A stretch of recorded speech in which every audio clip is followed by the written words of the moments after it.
there, friends. Good morning, and thanks so much for joining us here on Up with KREM. I'm Channing Curtis. And I'm Nicole Hernandez. So, of course, it's Monday. We want to get you ready for your work week, but this weekend was super, super hot. So we have meteorologist Thomas Patrick here with us.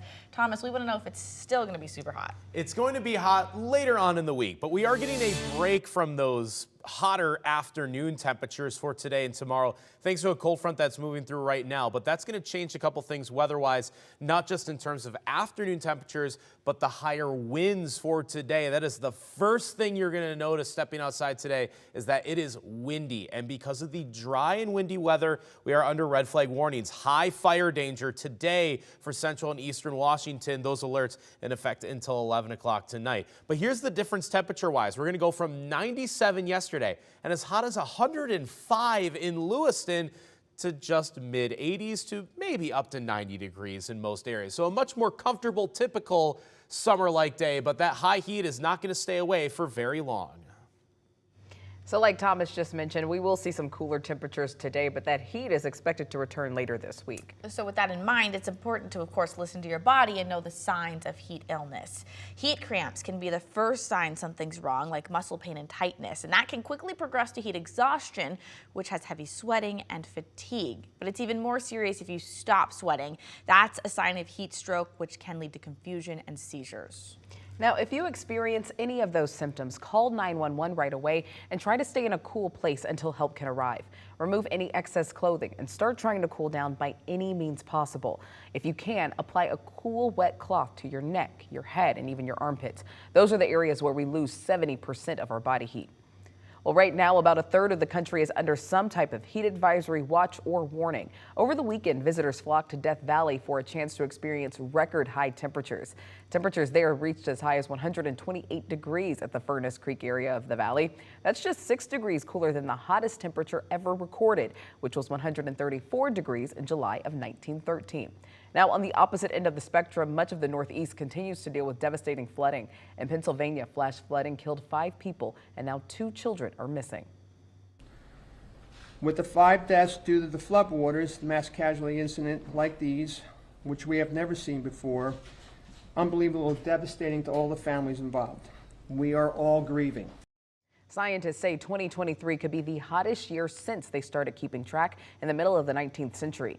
This past June was also the hottest June on record. 3 Spokane women died in a rollover crash in Kansas over the weekend. Kansas Highway Patrol says one of them was driving a 15-passenger van, overcorrected and crashed. At least 10 of the passengers were kids. The 37-year-old driver of the van died and 2 other women. The women were members of the Spokane Lighthouse Church here. 2 other adults in the van were seriously hurt in the crash, and there's a GoFundMe to raise money for their funerals and medical bills. It is 6:04 right now. Let's take a look at your morning rush. More news in less time.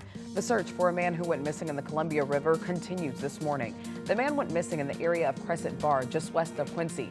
According to the Grant County Sheriff's Office, the man was on a floating raft when the raft flipped over. And this morning, Spokane police are investigating a suspected homicide near Franklin Park. Police received calls of a dead body found on the 5200 block of North Division Street late Friday night. Police ruled the case a homicide investigation shortly after arriving. Now, not much is known at this time, including the identity of the victim, the cause of death, or if there's a possible suspect. However, SPD told KREM 2 to expect more details in the coming days. A Spokane man is now going to spend the next 20 years in prison for shooting an ATF agent. 25-year-old Randy Holmes met with an undercover ATF agent in November of 2021 to buy guns. During the transaction, Holmes shot the agent. The agent thankfully survived their injuries.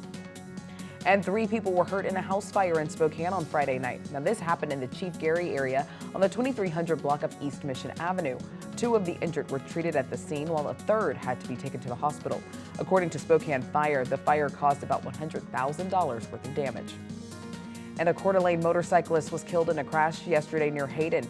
Officials say traffic was stopped at a railroad crossing, and the motorcyclist reportedly drove around the stopped traffic, hitting one of the crossing arms. Officials say it appears he lost control and hit a pickup truck. And that's a look at your morning rush.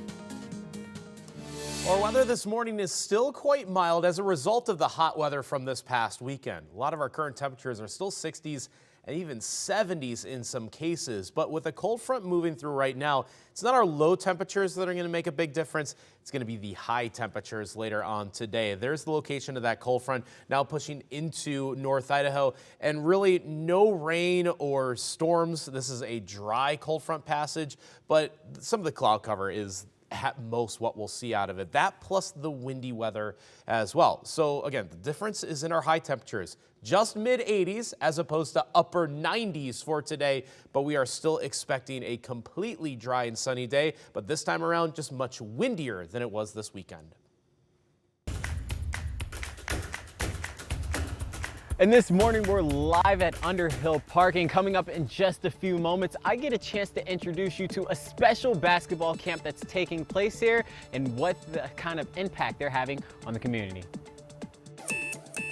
Time for your wake-up call this morning. It is National Lottery Day, which seems like a good day to buy a lottery ticket, especially because the jackpot for tonight's Powerball drawing is up to $900 million. So we're asking, what would you spend the money on if you won? We've got a few answers in this morning. I would donate to a food program and shelter and buy a house and a van and travel and pay off my debt. So many things.